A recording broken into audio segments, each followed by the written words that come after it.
Ooh, she just gave me a countdown. I finally did, and I never do. Yeah, no, you don't.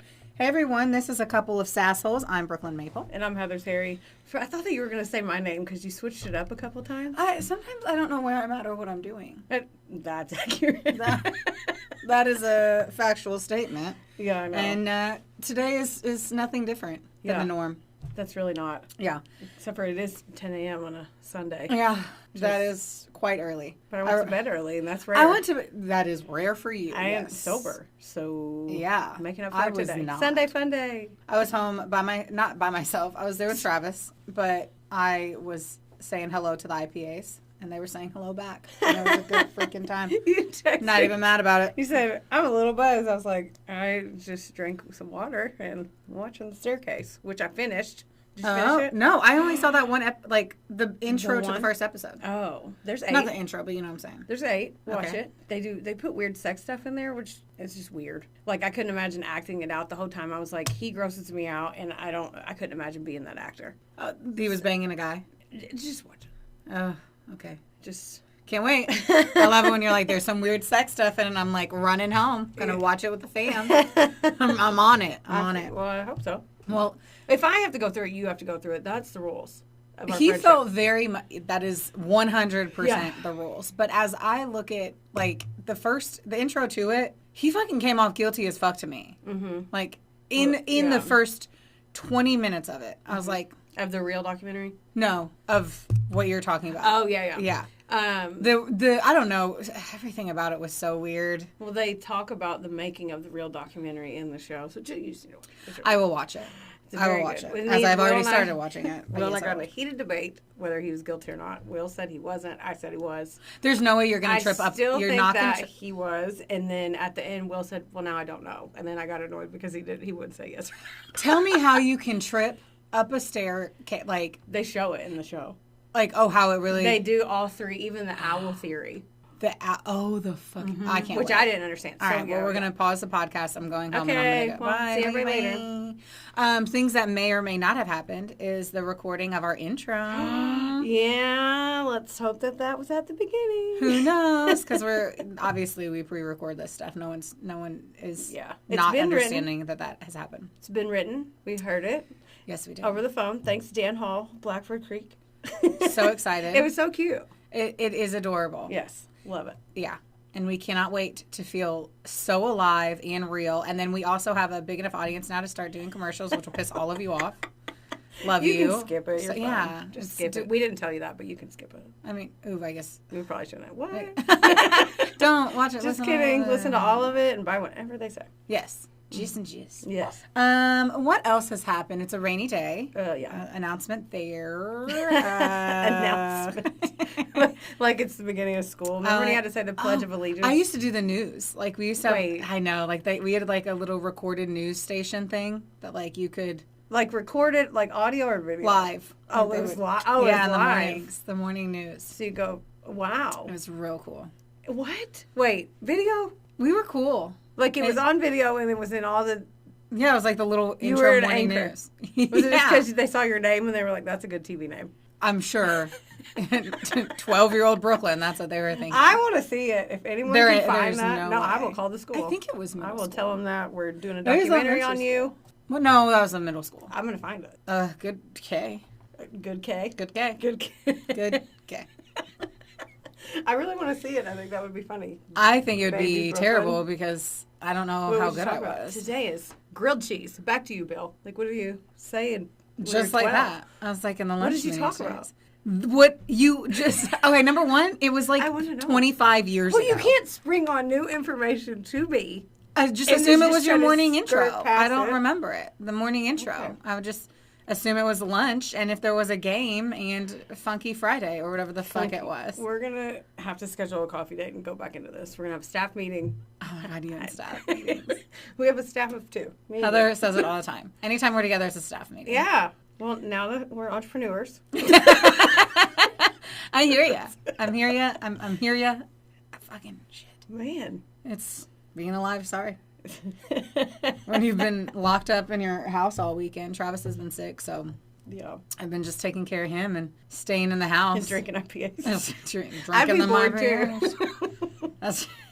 I'd be like, I'm bored. Okay. Are you still sick? Good. I'm going to go drink beer over here. Pretty much that's the best medicine. Yeah. He did sleep a lot. I will give him that. Okay. So what are our drinks, sister? Mine is... Wait, you go first. I want you to go first. Oh, okay. Okay. Because you said mine I don't like is yours. from Kona Brewing Company. Okay. I opened it, everyone. Ding, ding.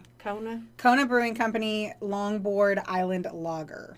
Here you go, I get to ma'am. I try to leave it in the fridge as long as I could without forgetting it. That's always a fear. I don't think it's a good beer. I just think it tastes like beer. I just haven't... Okay. Why are you handing it back to me? I'm not drinking it. This is your drink. I'm going to take a sip, but this is your drink. What do you mean? We both have to... I know, but I mean, I'm going to have a sip to talk about it to the viewers, but you're not... You like to hand the beers back over to me for the whole show, and that's not what's happening. Oh, well, it's not coming over here. I just think it tastes Actually, like it tastes better than it did yesterday. I think it's because I was drinking it with a very, very hoppy drink. Okay. And it was like smacking in the face with like flavor. Oh. And this one I feel like was just more subdued, if you will. And so it just didn't taste that good whenever it was up against whatever fucking elixir, some shit. And it was like a moon like blow. I don't fuck it anyway. Who cares? Moon no blow? one cares. No, it was like a moon blowing. Oh. Like, you know? Like that. That was the cartoon. Look at this dude's chiseled abs on the fucking cover. On the packaging. And then the other people are holding, like one's got the other one on the that's shoulders. real Like weird. everyone just surfs like that. That's what we do. You do. Have you ever It says surfed? liquid aloha. No. Nope. No. I've never been in an environment with, like, I've never even touched a surfboard. I don't think I've ever been near one. don't. I definitely would Boogie have, like, board, I would have that doesn't touched, count. like, I would have poked, is there, like, wax or some shit? You have to like wax them down. Yeah, I want to do that. That would be satisfying, I feel That like, would be really fun. to do that. And then hand the board over. And be like, to a here, surfer. I waxed it. I used all Bath and Body Works candles. That one's lemon pound cake. Oh, my God. Okay, this one you're going to have to open. Let me get it ready. This is, I need to walk back over. Dragon Oh, Fire. my God. Dragon Fire. I bought this when I was buzzed. Dragon Oh. Fire imported strawberry, but wait, there's more. The bottle lights up. This is the best thing I've ever seen in all of my I existence. said, I don't even care if it's gross. I'm drinking it. I don't give There's two glitter shits. in it. There's You guys, let me just paint the picture to you. It's a champagne bottle that has a dragon's eyeball on the front, and the liquid has like glitter. Like There's glitter It in is it. so. I don't even want to drink it. Oh, we're and then drinking it, and it's off my lights counter. up. But the bottle lights up. This is. Where'd you get this? At a liquor barn on the way to your house. But I wasn't on the way to your house, just the one on the way to your house. Oh my God, if you would have told me that this was like what was happening, I would have brought the appropriate stemware. Well, we're drinking out of solo cups and ice because I feel like that needs to be cold because it's strawberry and... Yeah, Dragonfire strawberry. Oh my God, The I'm bottle's so excited. I was like busted up. I told the lady, I was like, well, now I have to get it. Oh God, I always And they do have that. two kinds. Oh, fucking cock, man. Are you trying to... She's trying to open it. I'm so scared it's I going to put go. just so much lotion on earlier, too. Well, you know I'm terrified of it, so you have to do it. Oh my God, and it's like in there. Uh-oh. Well, maybe it will be a mantelpiece because we can't get it open. Where's Will? Okay. Well, good thing there's editing. We can cut this part out. You try. I believe in you. Try to. I put lotion on too. You know that scares me. What the? Oh, did you just get it to twist a little? No, this twisted. Oh, I got excited. Ow! God, that scared the fuck out of me. I thought you were going to drop the bottle. If I had a baby, I would have peed. Oh, man. That was nerve-wracking. We made it. We made it. That was... Okay, I would honestly say buy it all, like, automatic. Okay, so there's this glitter stuff that you can buy. Like edible glitter. Yeah, but it's so expensive. How much was that bottle? Do you Like remember? 13. Oh, awesome. Because I was going to say, that shit is 15, so expensive. 16. That's 100%, like, buy that shit for your next brunch. And then there was... Well, they Okay. had two kinds. What was the other kind? Do you remember? It was purple or blue. Oh, the flavor? Cool. The purple and blue flavor? I don't know. Blueberry. Okay. Is that better? Yeah. Can you? Oh, Yeah. Isn't this one mine? And you're like, let me pour it. I love that it lights it. Like, what's the purpose of that? It smells delightful. Okay, I'm trying mine. Sparkling wine based drink. Tastes like candy. Tastes like you put way too much ice in this cup. It's like smacking me in my mouth. Which There's I'm never sure you too much ice in the cup. What do you think? I really just got smacked in the face with ice. Like, I honestly didn't really try it. So dramatic. I wouldn't know because I have a bloody lip from this ice cube. Yeah, basically. A little more disappointed on the flavor. It just tastes like candy or medicine. It tastes like it needs more. You know, that's the base to some more, to more party favors. Well, I'm going to keep the rave going. Yeah. Leave the lights on over here. I mean, the bottle is kind of extra special. I'm not gonna lie. Like, I feel like that we need to buy that whenever Game of Thrones, the new one, comes out. Fuck me sideways. Mm-hmm. Yes. That's going to happen. Fucking me. This one's set on my... Oh, God! No. Not sideways, not anyway, none of the ways. None of the ways. So let's talk. Okay, so that was delightful. Thank you for your beverage. Awesome choice. That's a really fun one. Now the ice is going to I would definitely buy it again. If you guys see it out, Dragon's Tear. What is it? Dragon. Blood of Dragon. No, it's Dragon Fire. That's funny. What? What? What? Because I put my hands on my hips when I said it. Yeah, that power pose you just tossed at me. What? I know. You're so fun. You're cute. Okay. Your smile makes me happy. Let's talk more about me. Keep okay. This podcast is about. So the episode is about Heather and how much we love her. No. So I don't remember why we picked this one. Because that light is distracting me. I gotta turn this light off. You know, I saw something shiny. I'm not gonna pay attention. I don't remember. Was it because we saw that J-Lo movie on TV? No, I don't even know. I really don't know. But anyway, so no one gives a fuck. We should probably cut that out. Fuck. Okay, so we were curious about women who killed their attackers. And there's some freaking reason behind it. We saw something that sparked it all. I feel like it's because we'd been doing things that were so heavy. And then and we wanted the women survive in this one, however, so originally that was the plan. That we was were like, the goal. Ooh, we wanted survivors and women who took their lives back and survived. Yeah.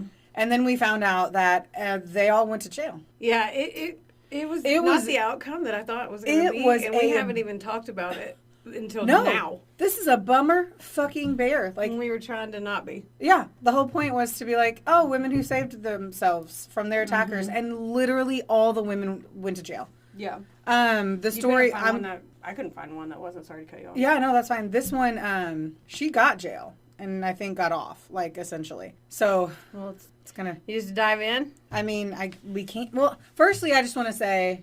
We probably do need to do a disclaimer. It's a bummer and a half if there's ever, like, a question whether or not it was in self-defense or not. Yeah. A lot of the women that we found were...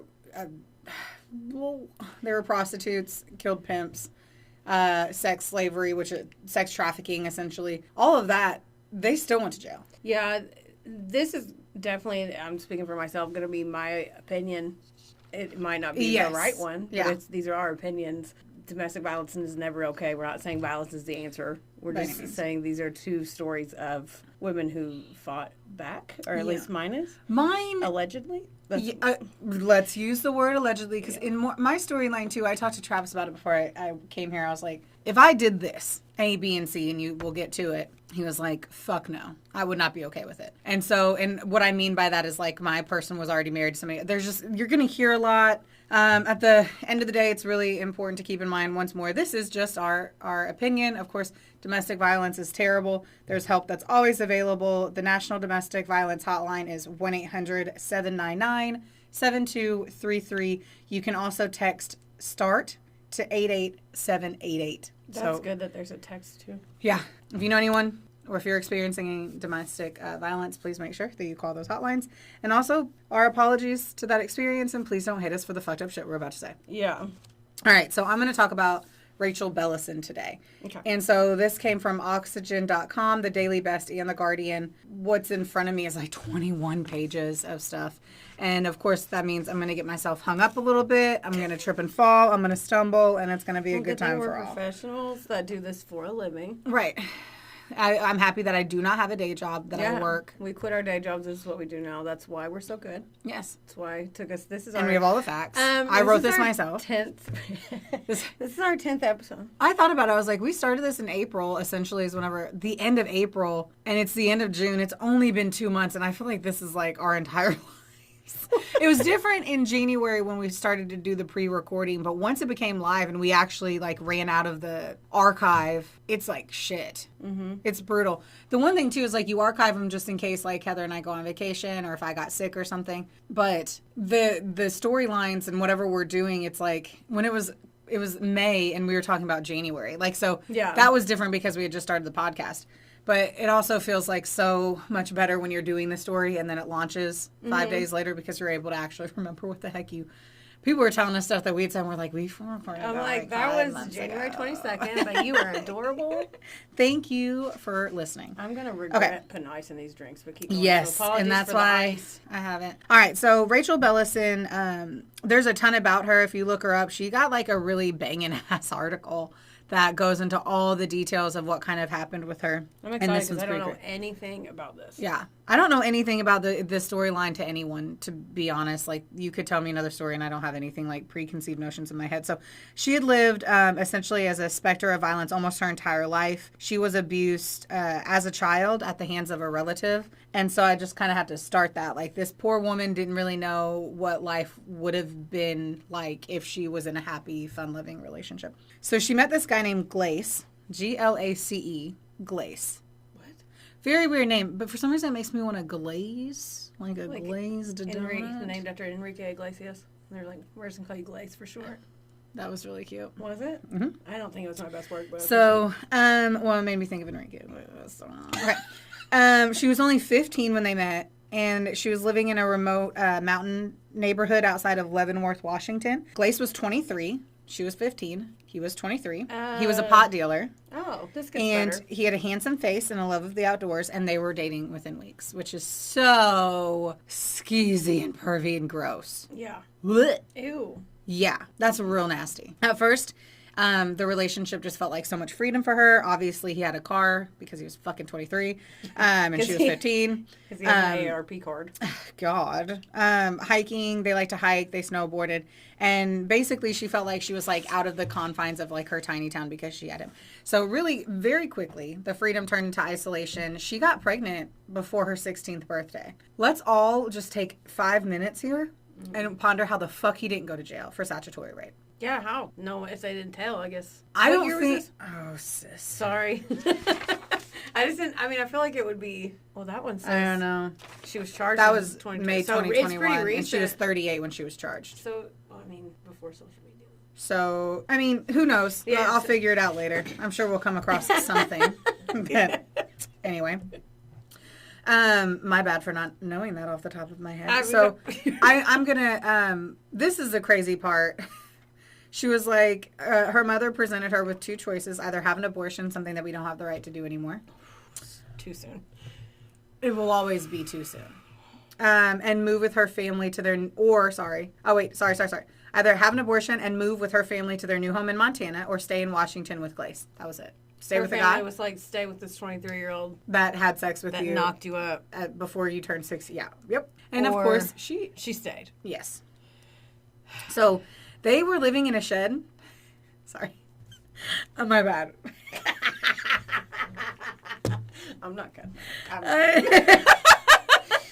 So they were living in a shed that had been converted into a studio apartment. She felt increasingly adrift. She stopped going to school. She lost contact with most of her friends. And without having a driver's license, essentially, like, Glace was the one who was, like, sweeping her into these fun adventures or had used to, and now he's just kind of leaving her at home. So after their first child, he started raping her. And if she ever like rebuffed his advances, he'd call her a tease. He would pin her down, berate her for making him feel bad. And then, like, this is what sucks is, like, it takes years for her to even know that's a crime. Duh. So, like, to her, this is fine and the behavior is okay.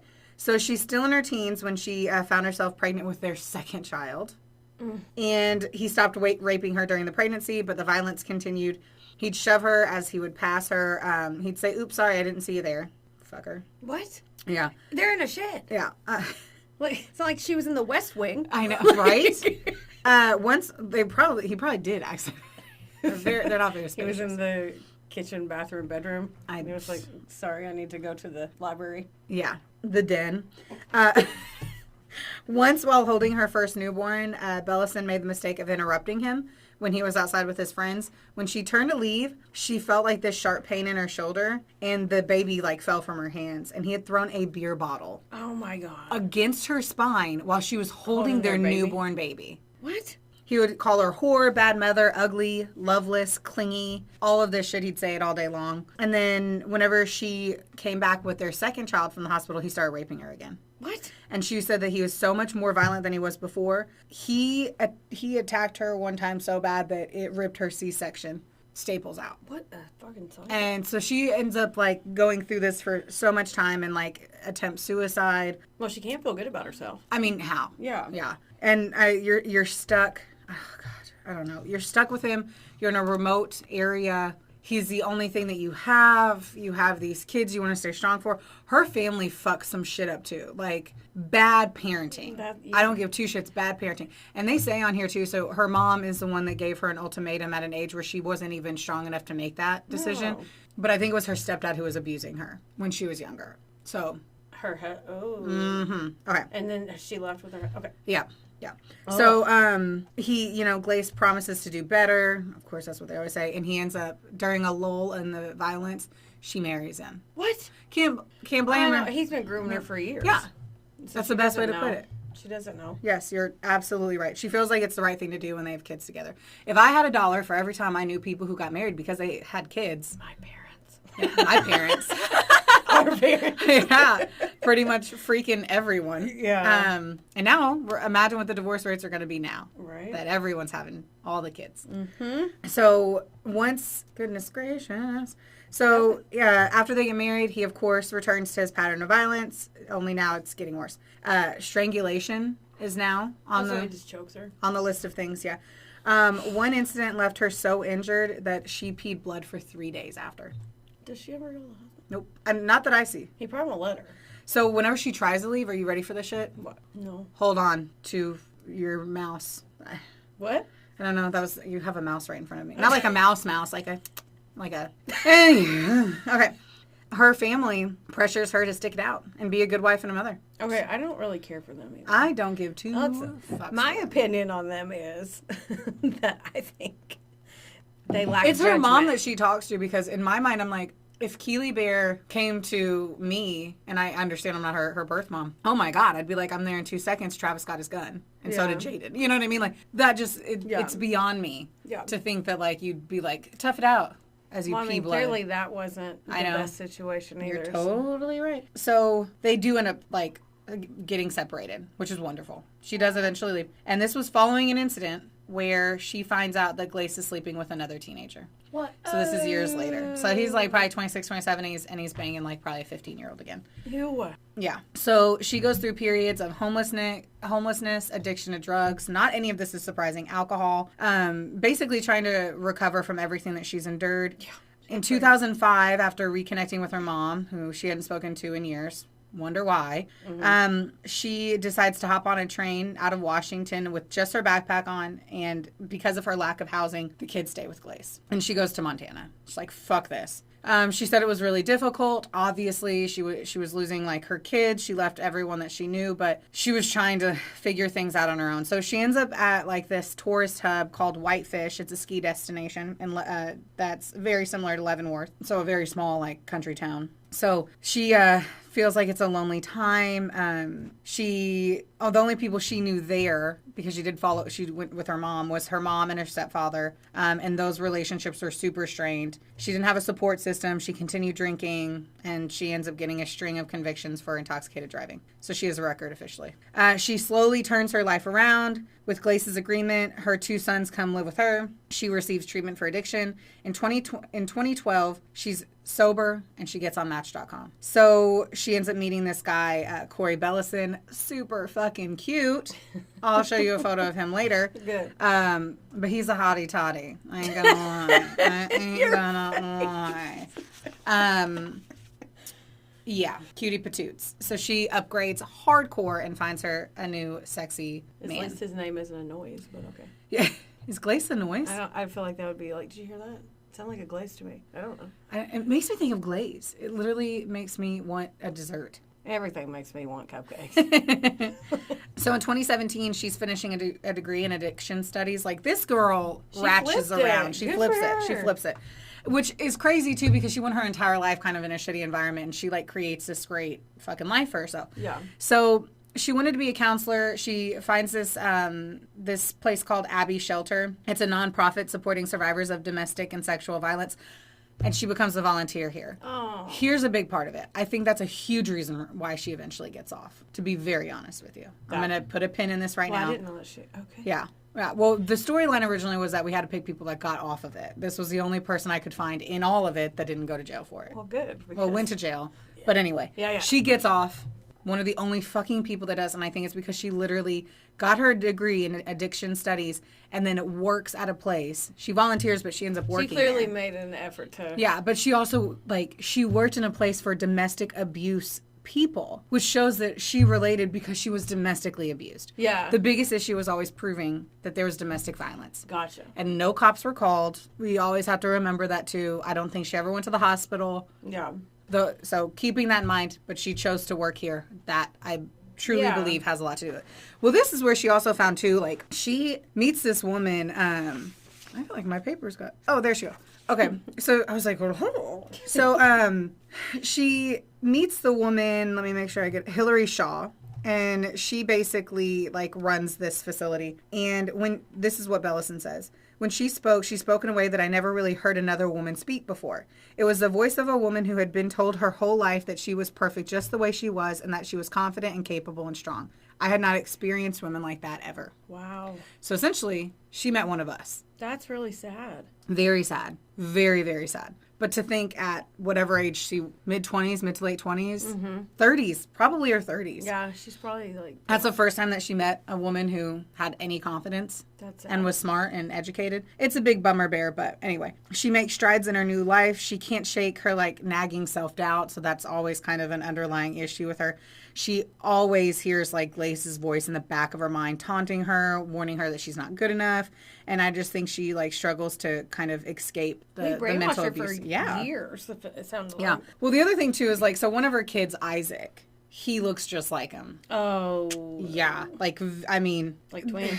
And it was actually Isaac. He's the one that struggles the most because he said, I'd look in the mirror and I'd see the person I hated the most on this earth, which was his dad, which sucks. Oh, so yeah. He's in his early 20s. He said that, like, he basically just thought it was an awkward game of custodial tug of war is when this, like, interview happened. But he had said too, like, basically my dad would show up one night, like, every 6 months, and he would take him and his brother out to dinner. That was pretty much, like, muscled through it because he felt like he needed to do it for the kids. Mm-hmm. But he says too later on, he's like, I just thought it was so obvious in hindsight, you know, and I felt bad for not understanding sooner what had gone on. And so as he got older and he started to, like, figure out that his dad wasn't a nice guy and that he was, like, a fucking trash dumpster fire. So the turning point... Awesome. Get ready for these ages here, okay?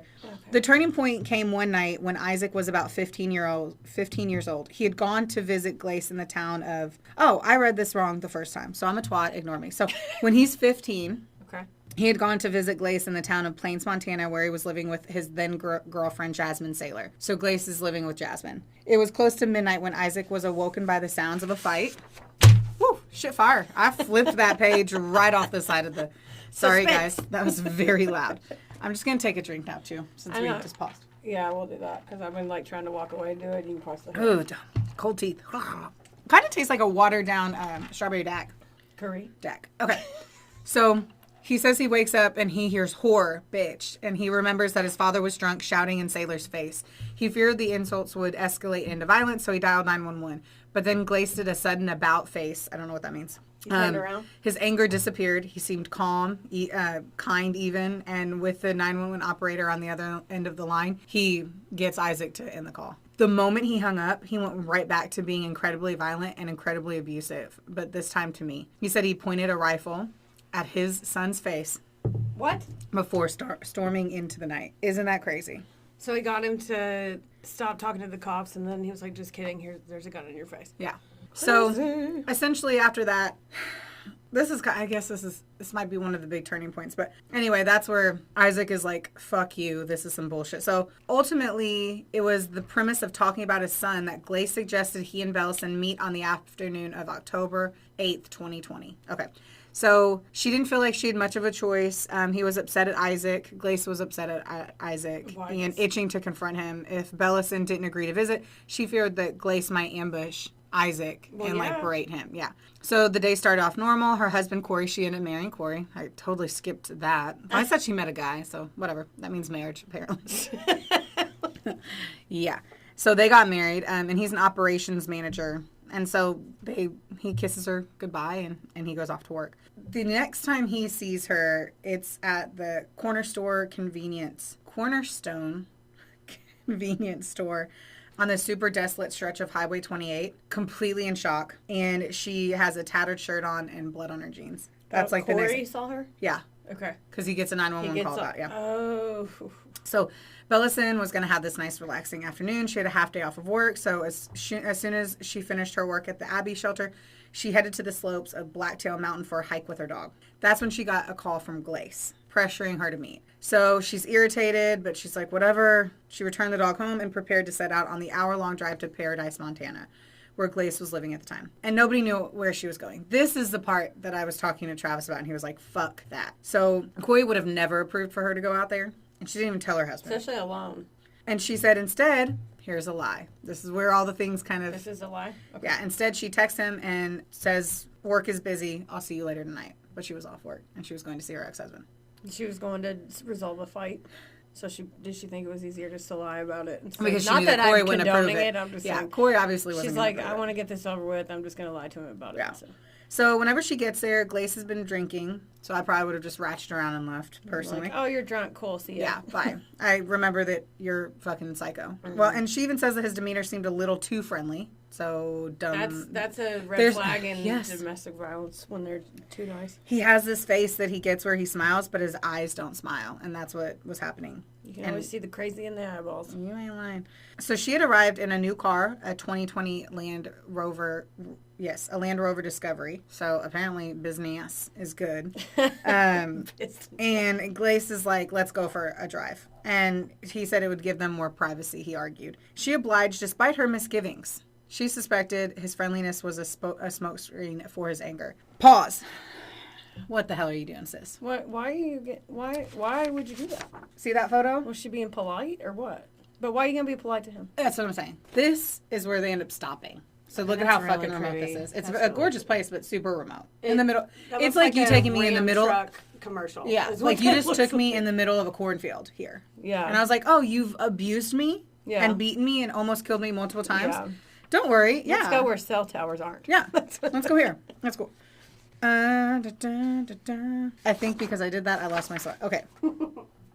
So Bellesen's the one behind the wheel. Glace guides her out of his sleepy little town. And they drive. Sleepy little town. Sorry to interrupt I always wonder you, what that means. Like everyone's sleepy? They're never. Yeah. What? They all go to bed at 6. I don't know. They say it all. The Keith Morrison says it all the time. I mean, it's cute. I think it's just like they're never southern like slow. In a huge metropolitan area. It's always a sleepy little town. So they drove across the Clark Fork River and over train tracks and down an empty road where where conifers grew tall and dense. I don't know why I'm fucking telling you. What does that mean? I don't know. Basically, that no one can fucking see you is what the vibe I'm kind of getting, you know? So he has her turn onto a dirt road behind it where there's a clearing that's open to the river. They park. Bellesen lifts the back hatch of the car. She sits on the tailgate, and they share swigs of vodka. Are they going to watch the sunset? What's wrong? I don't. Why? Becky. And she's, like, sober. So she's like... So there's a lot of shit that's very confusing in here. I don't think I would have gotten her off. I'm going to have to fucking say that. She's like... I don't know. I don't know. I have feelings. So she says, well, what do you want me to say? Bellesen remembers asking, exasperated. The conversation about their son had reached an impasse. Glace deflected. You look really good. He commented on her breasts, sneering about how Corey was a lucky guy. His temperament seemed erratic, and Bellesen grew anxious to leave. She glanced at her cell phone. No signal. Glace moves in for a kiss. She quickly pushes him away, but by then the hairs on the back of her neck were standing on end. She moved to slide off the tailgate, but her feet never reached the ground. In that second, she says Glace had come at her again, only this time He pinned her down by the shoulder and was ripping at her shirt with his free hand, tearing the buttons and the clasp of her bra. It all happened so fast. Trapped under his weight, she feared that he was going to choke her like he had in the past. She felt like she might die. His eyes seemed so narrow, so glassy. Scratched and bruised, she managed to wiggle free, but his hand shot forward as she sprinted around the side of the Land Rover, catching her pants with such force that her pants went slack. He had broken the zipper. Oh. She made it to the front of the car. As she tried to climb inside, he was behind her, and she found that Corey's Glock 26 pistol was in the car center console. She spun around, closed her eyes, and squeezed the trigger. So she shot him. Dead. She didn't know he brought a gun into the car? That was her car. It's Corey's car. Corey, okay. Yeah, it was Corey's gun. Yeah. And that's the thing is, like, she's like... So maybe she felt like she was okay because she had a gun in the car? I'm just trying to that's see what, it that's because, what she's like, she's a victim. Okay, so that's where she goes. She noticed Corey's 26 Glock, his pistol in the car's center console. How did you notice that? Yeah. You would open it up. You would have to open You would open it up. It's not like she got in there like, what am I going to get? Is there, maybe I'll throw this mint at him. Like, you can't, like, what do you have in your, you know, what, McDonald's napkins? What do you have in your console? Well, I do. Not you. You clean your car way more than I do. But, you know. My gun's in the, like, you. Yeah. If you have a gun, it's usually in an easier place to grab than the center console. But I don't understand how she would have noticed it like that. You don't notice things in there. So this guy ends up being, what's his name? Lance Jasper. Ends up being her attorney. He gets a call. He goes out there to this convenience store, Cornerstone. Okay. He ends up driving out there, and he said that he saw a woman really in terror. I didn't quite have an idea of all the trauma at that point that she had gone through, but he saw a victim. He said it was very apparent that she was a victim. And that's what you kind of see, too, is like there was a lot that happened to her clothing. And I think that's almost like, I don't want to say a lucky thing.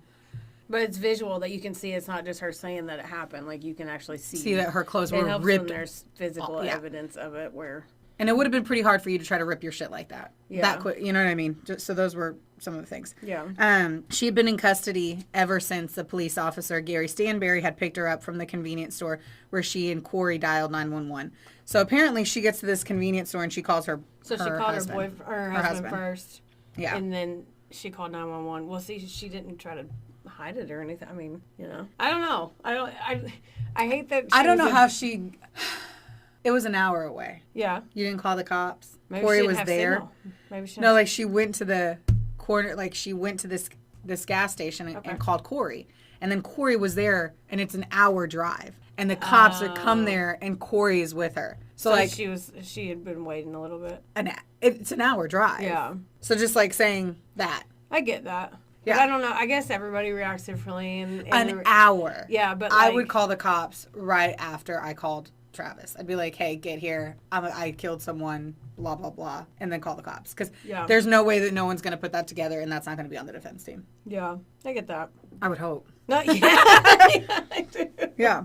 So she ends up going to jail. Like she's arrested whenever it all kind of takes place, and she has a shared cell with 3 other women. One of the women was a domestic abuser. Ooh. In her cell? Yeah. Oh, that's not good. And, like, she was there for 3 weeks listening to, like, this crazy bitch. You're going to have to cut a lot out, but you'll be able to tell because I'm just not going to speak. You want me to just sing a song?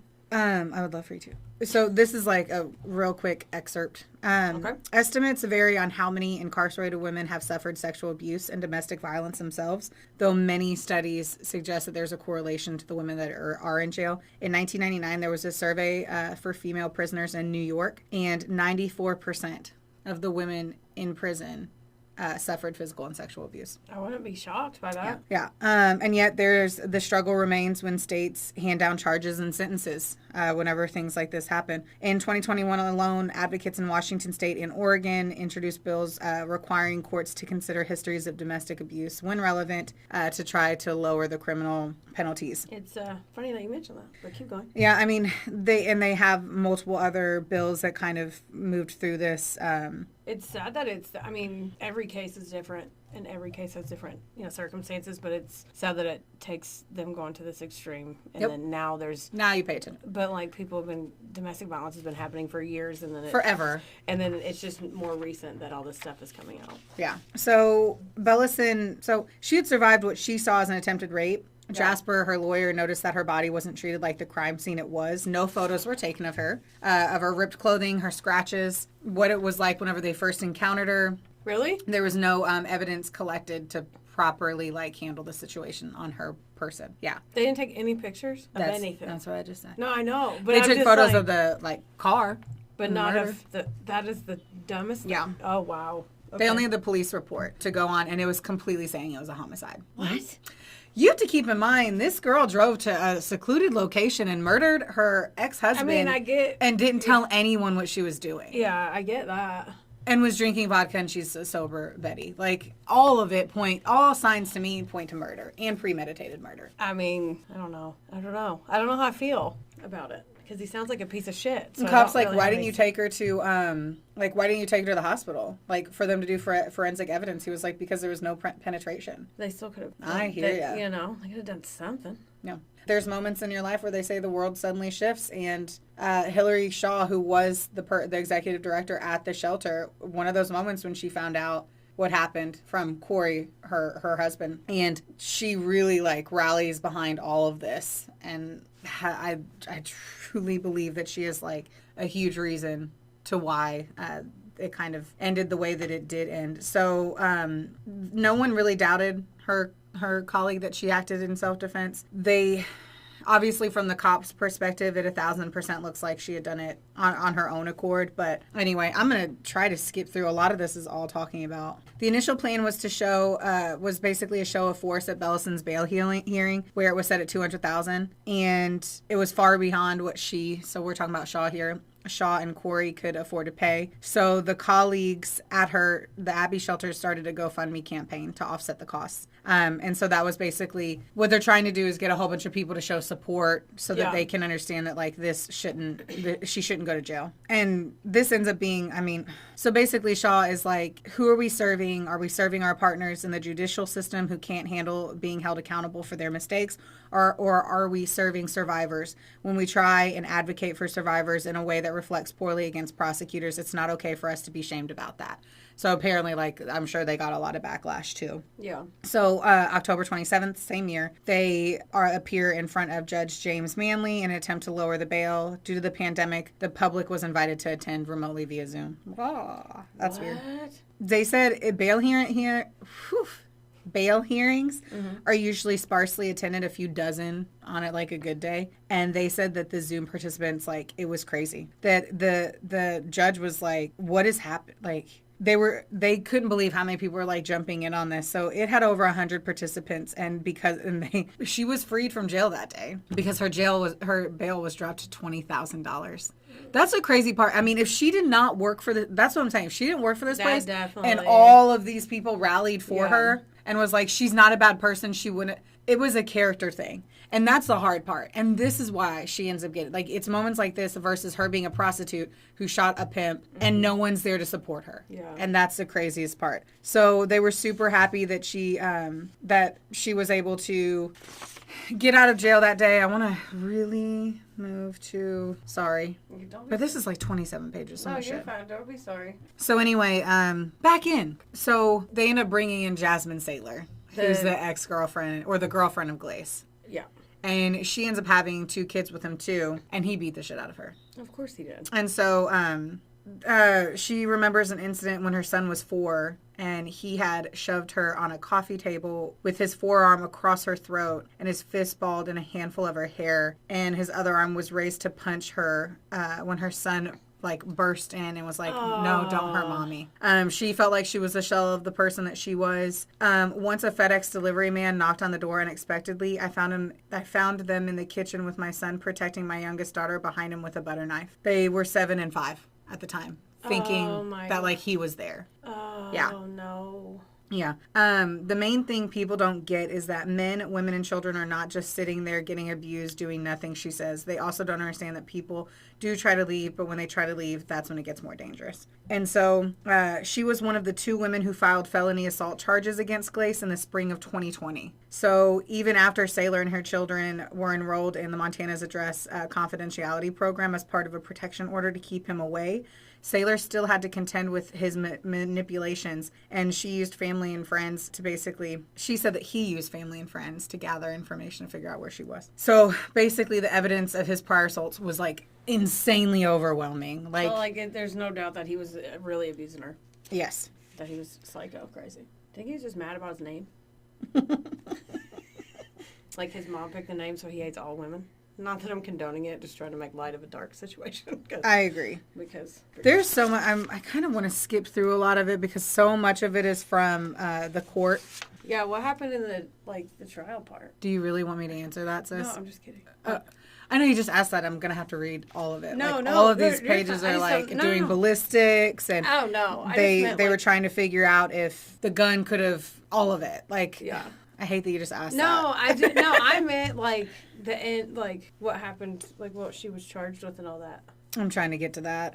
Okay. Should I take a breather there to get through even more shit? So basically, Bellesen was super depressed as the whole court thing was going on. They ended up doing an A&E TV documentary about her case. Oh, wow. And so they do a reenactment of it. And they're hoping that's going to help in the courtroom. But even while she's doing it, she was doubled over, trying not to vomit, and was gasping for breath while she was going through the experience of doing the reenactment. Yeah, it was pretty freaking terrible. Yeah.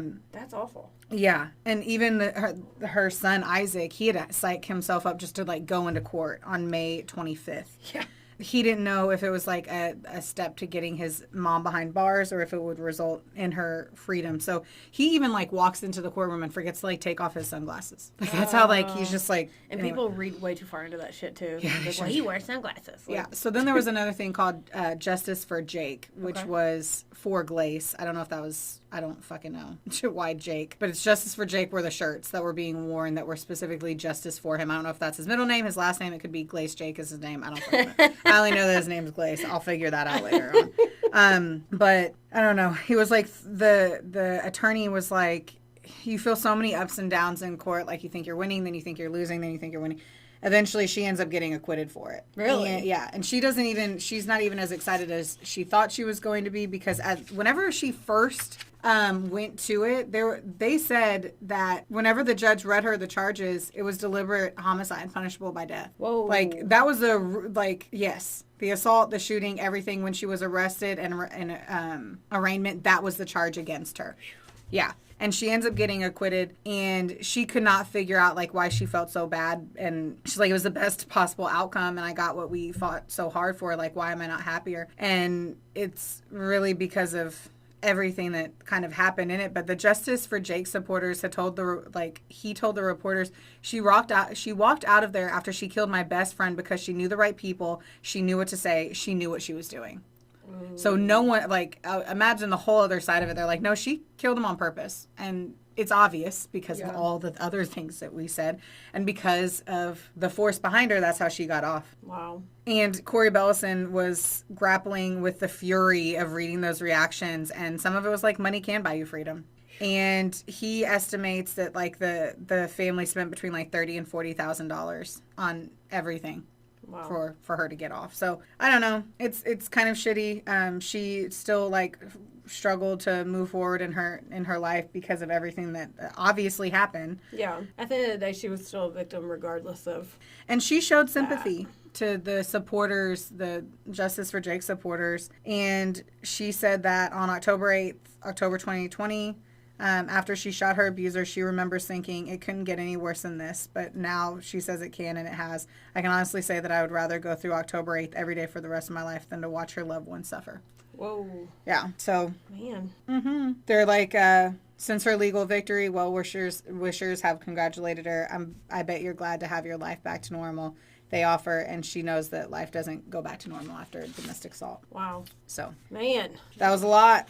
Yeah. Sorry for my stumbling through here, too. You didn't stumble through shit. I mean, it's... That's a lot of stuff. It's a lot of shit. It's a lot of stuff. He did have multiple gunshot wounds. I do need to say that one, too. I mean, if you're gonna... I'm pretty sure she just, turned around and was boom, boom, boom. Well, she said she'd close her eyes, right? Yeah. Is that him? Is that who? That's her baby daddy. No, that's Chad. Did I say Chad? What's his name? Corey? Corey.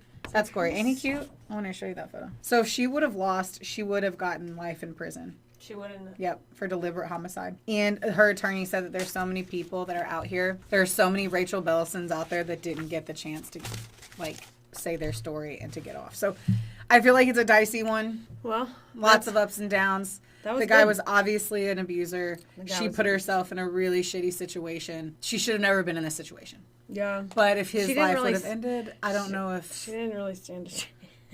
I mean, who knows if he hadn't died, what would have happened to, you know? Like, he could have, like, I don't know. He would have continued to abuse any woman that he was with. Any woman, still messed with her. Yeah. I don't know. That's it's odd that you say that about the way that you did, because that kind of leads into mine. I feel like you just hid the papers, like I was gonna somehow read them from across the. No, I didn't hide them. I just didn't want to get. I didn't want to get glittery dragon's breath milk. What is it? No, fire on it. Yeah. So I didn't want to do that. So that was the story of Rachel Bellesen. I feel like I'm supposed to end by saying that every time that we do that. To wrap it up. Yes. Okay, well, I'm going to tell you the story of Nicole, but she goes by Nikki Addimando. So never heard of her. Me either before this, because the only one that was come up when you Google it was yours. Do you have a photo? No, but you can Google if you'd like. I'm going to ask you to Google. Get my phone. You tell me not to do it because then I get distracted. Well, you can Google. Just don't read. Just look at the photo. What's her name? Nikki Addimando. Nikki. So I'm gonna go back and forth on this. Dude, act like I know how to spell Addimando. Addimand. That's all I needed. Okay, I'll go back and forth on it. There wasn't a lot that I could find. Oh damn, she's cute. Mm-hmm. But because there was a 48 Hours on CBS podcast that I use in Wikipedia, because they did such a good job on the podcast, but they jump around a lot, so I will too. Her best friend and her lawyer speak on her behalf, and then his mother and his lawyer defend him on the podcast. So just a little bit of background. There wasn't a ton. Nikki Addimando, she was born in 1989. I couldn't find much else about her childhood because, you know, I like that part of it. Yeah. So one of her friends said that she went to a friend's sleepover when she was around 5 years old, and she was actually raped while she was there. And one of the other children had to watch it. Yeah. No. Yeah. So she never told anybody that, but that obviously fucked her up for the rest of her life. Her childhood friends said that if they wanted to have a sleepover with her, they had to go to her house because she wouldn't obviously stay anywhere else, like forever. I'm about to beat somebody. Who is it? Let's go find their address. Well, no, she never told anybody. Only her. So was it sorry. No, they never said. Who it was? Just someone at the Nope. Fuckers. Yeah, they never said. But that would obviously give her intimacy issues later. So keep that in mind. Oh, I would assume it would give every issue later. Yeah. All the issues would stem to that. Yeah. So, okay. I'm going to talk about the murder first and go backwards. Okay. So, at around 2:15 a.m. in September of 2017, a police officer honked his horn at a car that was stopped at a green light. When he honked again and the car didn't move, then he turned his lights on, like what obviously thought drunk driver, right? So, when he gets to the car, he finds Nikki with just her socks on with the kids in the car in a daze. So he's like, "Ma'am, get out of the car." Well, then they play recordings on there, and it's pretty bad. If y'all want to listen to it, you can on the 48 Hours podcast. But you can hear how scared she is. She didn't try to evade him. She literally was like, I tried to leave. He wouldn't let me leave. He told me I was going to die, blah, blah, blah. He's dead on the couch. And they're like, who's dead? And then so they send people there. She starts saying, you know, she told the officer that she had been abused. She said that he raped her. And this is going to sound weird, and I don't know any other way to say it, but he was very gentle when he did it. And once you hear how he used to treat her, allegedly, like, that's a red flag whenever they're, like, extra nice about it, like a goodbye. Like, the research will show. So, like, weird. She was already freaked out. So he did that. He fell asleep, and she was like, well, I'm going to lay on his chest and, like, get on their couch. The kids were asleep. She lays on his chest. So are they dating? Are they together? Are they married? They're together. They're, like, common law. Okay. So once he fell asleep, she tried to sneak away and grab the kids. He wakes up, pulls a gun from behind the couch cushion. And he's telling her she's not going anywhere. Like, he's looking at her like, you're not leaving. He said, I'll kill you, then I'll kill myself, and our kids will be orphans. You're not leaving. And then he went to, like, lunge at her. How old are the kids? I don't remember this one. Okay. Are they young? They're young. Okay. They're little. So I'll get to all this. I'm skipping to the end. Got it. It's okay. It's okay. I did the same to you.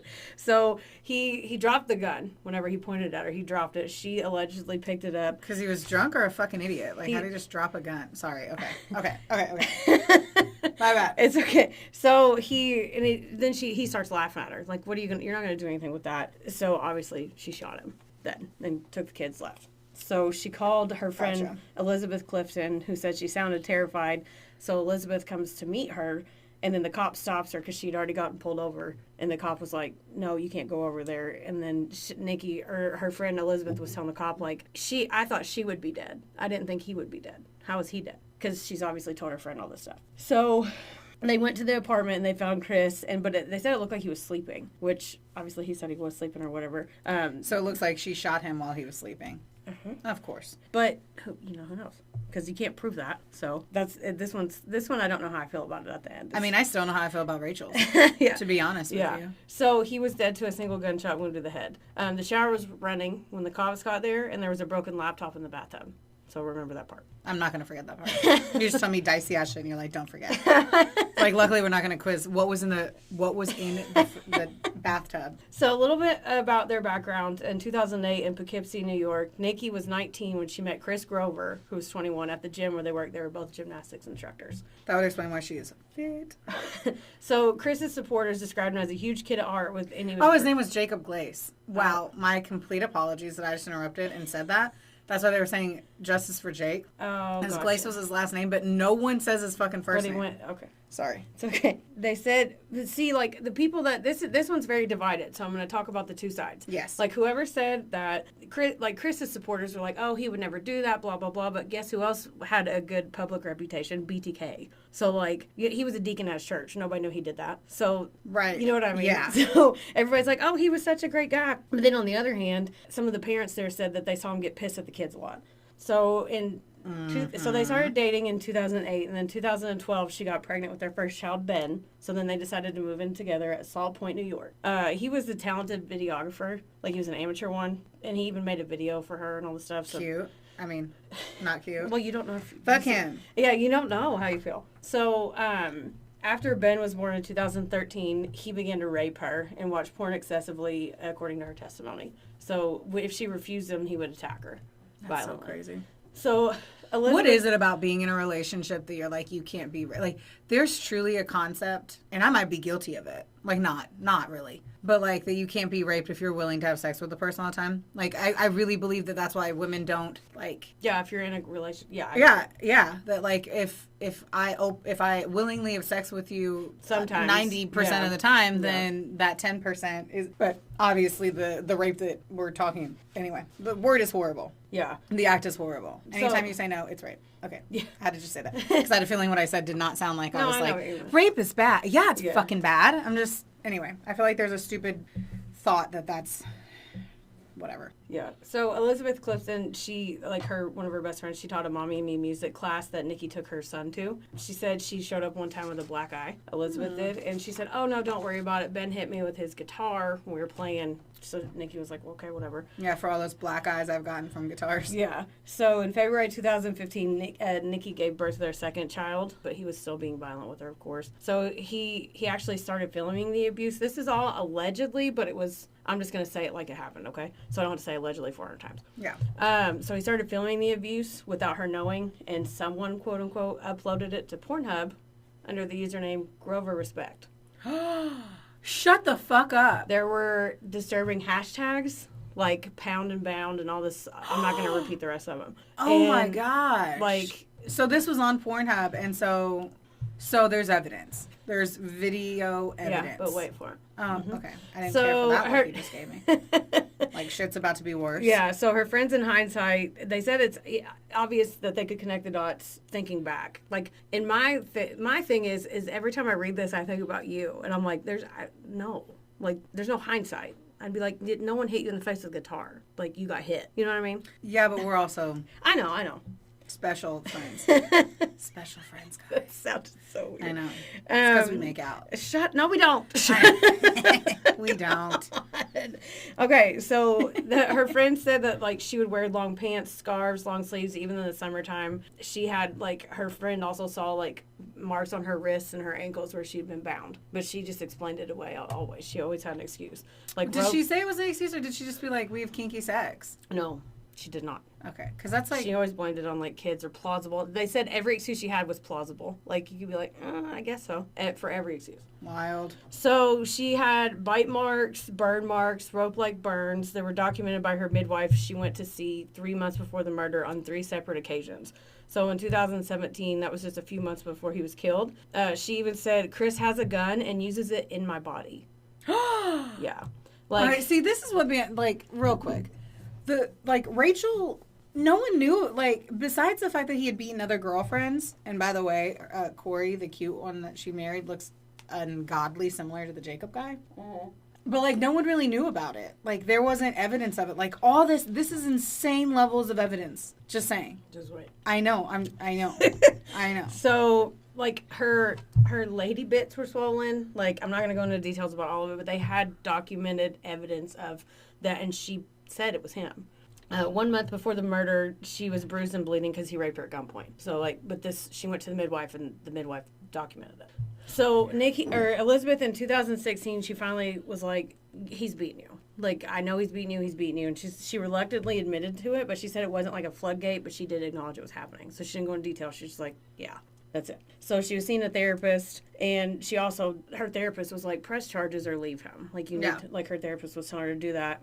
Wow, so she is a therapist. Yeah. She is the best. If you tell me she goes to jail, Okay, just wait. I'm gonna burn this building down. Chris was saying, she was like, I'm gonna leave you, and he's like, dude, I'm on the edge of my seat. He said, you are crushing the delivery of this story. Chris said that, the kids would get taken away, no one's going to believe her. He, like, beat that in her head. Like, no one's going to believe her. That was the same thing, yeah. So, allegedly, one day, I'm just going to give you a couple of examples of the things that she talked about. So, one day, she was in the kitchen making eggs for Ben, their son, and Chris came in and said, you better be making some for me. Well, she looked at him and said, yes, sir. She was like a smartass about it. So, then he forced her to the ground, took the metal spoon, held it to the gas flame, and burned her on her body.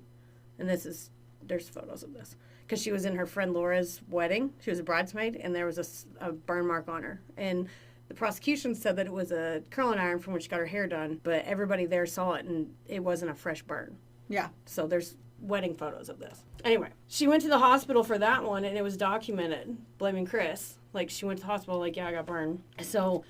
It's going to piss me off. Yeah, it is. I'm going to feel my blood pressure going up. Her childhood friends, Rachel and Laura, said they noticed these, but they didn't pressure her. Like, her friend said that she always had something that, like a plausible excuse, like I said.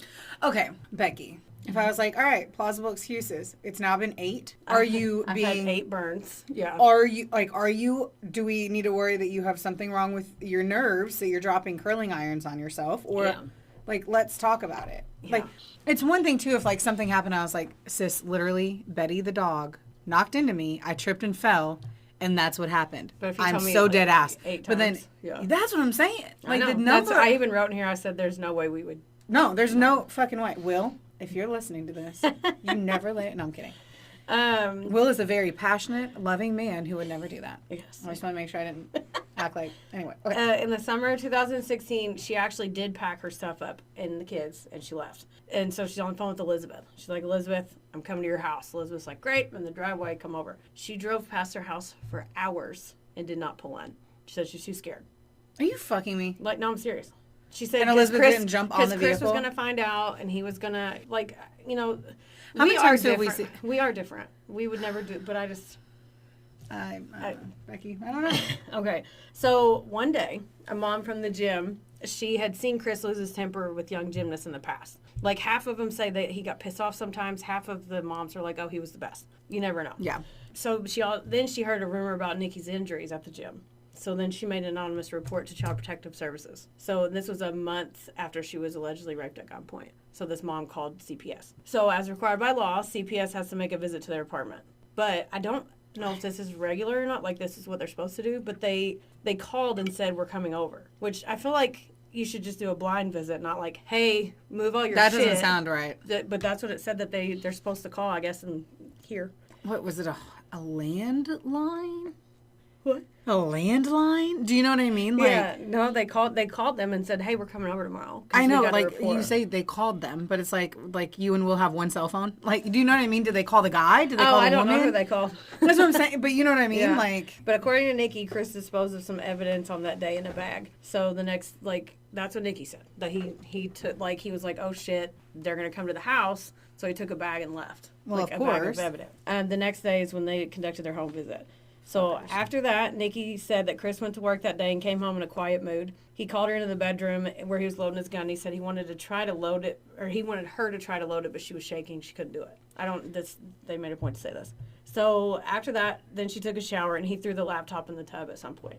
Then he raped her on the couch, like I said earlier, and that's as she took that as the goodbye. She waited him for fall asleep, and then that's when she shot him. So...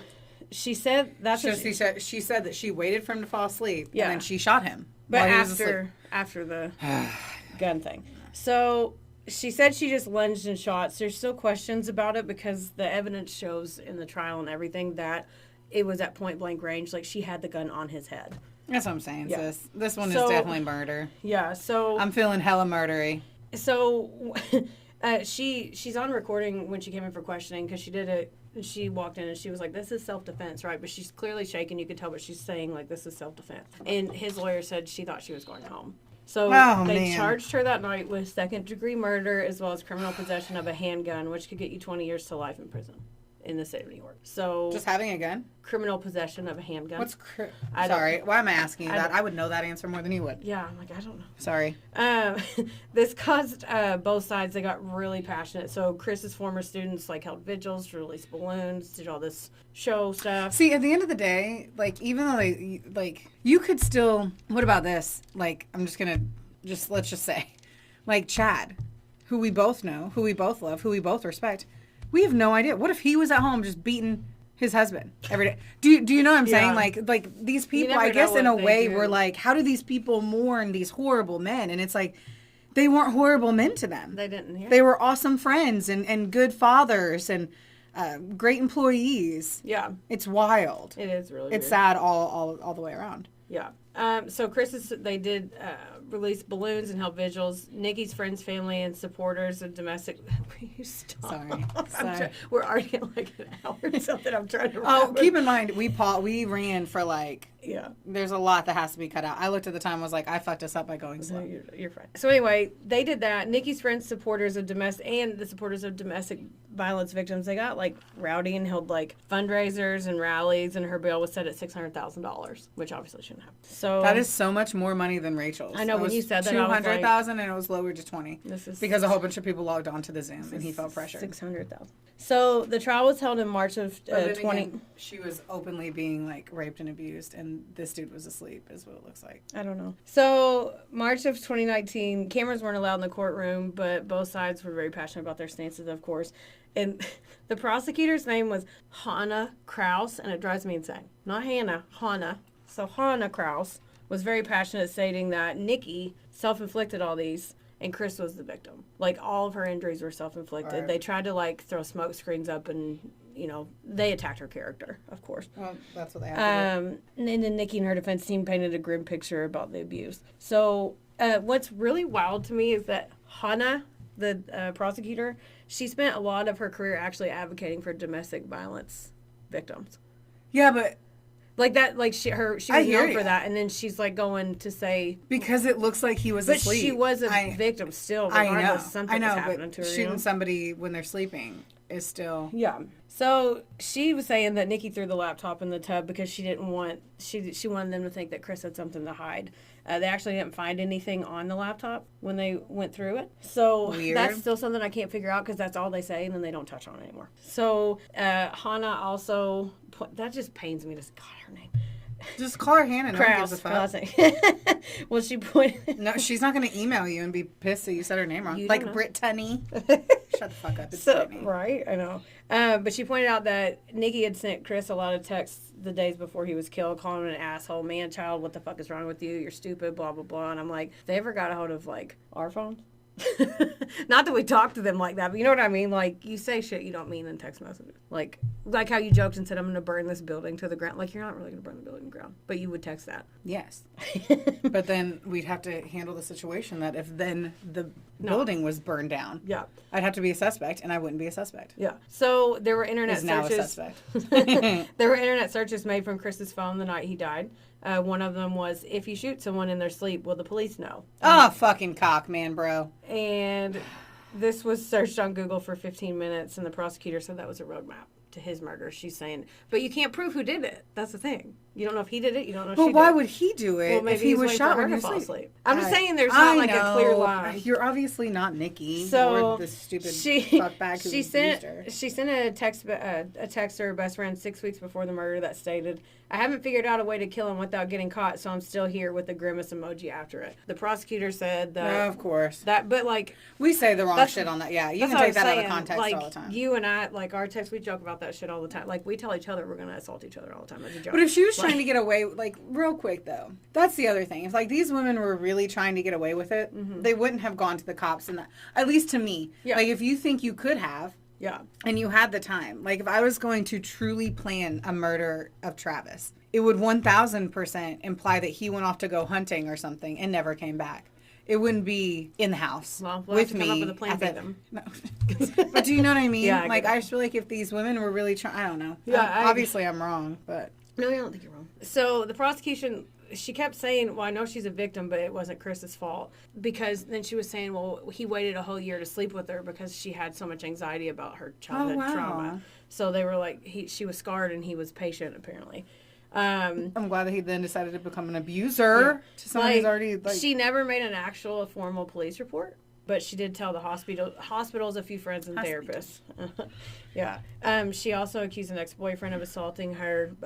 But studies do show that 2/3 of women that are raped when they're younger are probably going to get assaulted again, which is very sad, like when they're older. Do they just pick abusey guys? Like, because it never looks like the guys are... Hello, the J-Lo movie. Yeah, I don't know. He was awesome and perfect. I don't know. So, even like a few years after she started dating Chris, she claimed that a maintenance man at her mom's apartment raped her. Then she went back on that and said that she couldn't remember whether it was Chris or the guy. I know. I want to believe... She did not do herself justice here. Yeah. So, around the same time... She did jail time. Krause said that Nikki, this is what the prosecution brought up at trial, said that Nikki met a married police officer at the gym, and Chris was his kid's coach. And he asked Nikki to be a live-in nanny with the family. They actually began a relationship on the side that lasted several years, even while her and Chris were living together. Whoa. And she was pregnant with Ben. Wait, hold on. Is Ben who's the dad? First kid? Chris. Okay. It's her kid. So okay. I'm not picking up everything here. Or there's a lot of Legos on the floor and I don't know which one to grab first. So, okay. She's pregnant with Ben, which is Chris's kid. Okay. Mm-hmm. And she's yeah, allegedly. I don't. Sis, I'm not on the jury pool. So she was sleeping with a cop. Yeah, married cop in his house that he asked her to. And he's okay. She's a live-in nanny. I understand. Okay. But like, I'm not understanding the what? The sex while she's pregnant with another man's baby. I mean, yeah, it's pretty. I think it's not. Yeah, I know. I love that you just did that gesture. The hand gesture. Okay. So then she has really fucked up. She also said that the married cop was forcing himself on her too. Okay. So sorry. The prosecutor I need to shut up, or we're gonna get a lot of hateful comments. The prosecutor said that with all these other men in storylines, how was it 100% clear that Chris was actually the one doing all this violence to her? Because there was physical evidence, but you don't know who did it. So apparently her testimony didn't help either. She started getting confused. She was on the stand for 3 days. The trial was 2 weeks. She started crossing her storylines a little bit. They said, like, her best friend said it was heartbreaking. She would break down. She was shaking. Like, you could see she was a victim of something. But she was... Sorry. She was getting confused. And she kept, like, she would say one thing and then say the other thing. And she was getting flustered. Was it, like, flustering enough? Or was, from what you've experienced, like what you've read, I don't. Was it her being... This whole thing is one side says one thing, one side says the other. Okay. So Krause said that when she went to the hospital, and Krause is Hannah. So when she was pregnant with Faye, a nurse asked her a series of questions and answers. So like, was he using tools? Was he burning you? She went back a few days later with burns and said yes to all the questions because she said no at first, left, came back. That's what the prosecutor said. She also said that her motive for murder was her her invention of the abuse, like all the stories that she made up, because when CPS came over to check on the kids, she thought that they would figure out that she was lying and they'd take her kids away. That's what the prosecutor said. That was her motive. The defense obviously said she was in flight or flight, and like either he would die or he would have to die or she would, because she had no criminal record, no history of violence, nothing. So this one's really like a him versus her, because there's no definitive proof one way or the other. Wild. I know. Why are these always so hard? So there were some things left out of evidence per the judge. So, like, the Grover Respect and all the hashtags on Pornhub, that wasn't shown to the jury. They also had to leave out the full medical report from 2014 and the midwife exams where she literally said, Chris did this to me, and there's, like, evidence. So they left out all the evidence. The cop said there's no way to tell whether one way or the other, so leave it out. Or that's what the judge said, sorry. That's such bullshit. They said that is such bullshit. See, I didn't realize this, but they said it's not uncommon for some evidence to be excluded. Yeah. But I don't feel like that's the best decision. I don't think that's the right stuff to... The Pornhub stuff... So after 3 days, the jury deliberated for 3 days. There was 8 women and 4 men. They rejected her claim of self-defense, and she was convicted for criminal possession of a weapon and second-degree murder. So it wasn't over yet, though, because under an updated New York state law, the Domestic Violence Survivors Justice Act, Nikki was entitled to another day in court. So they would hold a hearing where her claims of domestic violence could be factored in to reduce her sentence. So, February 2020, the same judge from her murder trial... 2020 was a crazy year because that's when all my shit went down. He sided with the prosecution, saying that she was steps away from the front door and she could have left. He also said her inconsistent statements about past abuse made it impossible to know the identity of her abuser. He denied her request for a lighter sentence. So the question really is, like, why didn't she leave? Like, we all know, they had kids involved, there's a million factors, but research obviously shows that you're more likely to die if you do leave. Like, even her lawyer said, well, I just represented somebody 11 months ago and she left and then she died. She was in a body bag. I'd rather die than be in jail. Yeah. I'd rather try to leave. So, like, the record... And go and murder him and then go to jail. Yeah, the recording said even the night that Chris died, like, they played this on the podcast, that, like, she told the cops on 17 different occasions that she begged him to let her go and he wouldn't let her leave. She kept saying that over and over on the recording, 17 different separate times when she was telling her story over and over. Like, I tried to tell him I wanted to leave. I tried to tell him. And she's little. She's not. Oh, she's teeny tiny. She's like a size 0. So now, Nikki is serving 19 years to life at Bedford Hills Correction Facility. The kids are with Nikki's family, but they do spend weekends with the Grovers. And that is the story of Nikki Addimando. And I have a lot of feelings about it. Okay. No, I don't. What are your feelings? I don't know. Like, she obviously was abused. I don't know. Like, I feel like, what if she did say, I shot him when he was sleeping? Like, what? She would still get 19 to life. Like, I think if I went through all that, I'd probably... I don't know. I don't know. Everyone lies. They'll hold on to that lie. It's fucking Jodi Arias. Yeah. Still says it was in self-defense, and it was all the evidence in the world implies it wasn't. So well, this one's kind of, the evidence could go both ways. That's the part that's... Like, he could have been sleeping, or he could have literally sat up and lunged at her, and she lunged back at him and shot him in the head, and he fell back down. Like... Oh, yeah. And the gun touched his head? No. That's not going to happen. I don't know. That's not going to happen. Yeah, I don't know. I play with guns, and you're not going to just, like, lunge at me when you're bigger than me, and I'm, like, and no, it's not going to happen. And you'd be too afraid to let him get that close. You'd shoot. Yeah. I definitely think she shot him while he was sleeping. Well, I don't know. This one, I still have mixed emotions about it, and I don't even know where they are. I think on mine, I think Rachel put herself in a situation that she shouldn't have, but I do think it was in self-defense. This woman, I think, was abused. She was abused bad. Yeah, real bad. But I think she shot him when he was sleeping. I think one day she just fucking had enough. Yeah, that's kind of what I think, too. Yeah. But now she's in jail, so... 19 years. To life.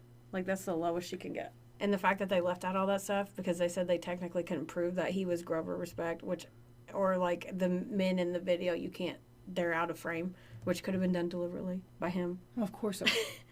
So, anyway. That one kind of got me a little bit. This one kind of messed with me a little bit. And normally, like I told you, it doesn't. Yeah, it doesn't. Somehow it doesn't affect you. This one, I think it's because I had to listen to the best friend's testimony. Like, the best friend was on the podcast for like 20 minutes throughout the whole thing talking about it. Uh-huh. And I heard her, and I was thinking about, like, if that was you. I don't know. It was weird. How disappointed would you be if I don't know. Like, there's a level of accountability that was her best friend that she didn't live up to. Mm-hmm. Like, that best friend failed her, just like Rachel's mom failed her. Mm-hmm. Oh, yeah. People are constantly failing you. Yeah. I think it's devastating. I think it's a bummer bear. Yeah. Wish we had something on a lighter note. We're going to go get... Let's change oh, my God, we're going to go get sushi. Let's change the subject to something positive. Like, we're gonna go eat firstly, sushi. I'm going to need to make sure that I study my topic better so that Heather doesn't have to edit out half of me pausing to read my story. That is something I'm going to do as Heather crushed the story today. Yeah, I don't know. I'm really excited for the week. I'm about to go on vacation. I am really pumped about that. I'm like 3 weeks away from vacation. That's all I got. I'm happy that these women lived, even though I was really hoping this was going to be an upper, and it totally was kind of a downer. Yeah, it was a lot. Yeah. Well, I think let's just hang up on this. Like just hang up the phone and be like, hey, I had a really good time. Love you, bye. Yeah, Can I pet that dog? Theodore, can I pet that dog?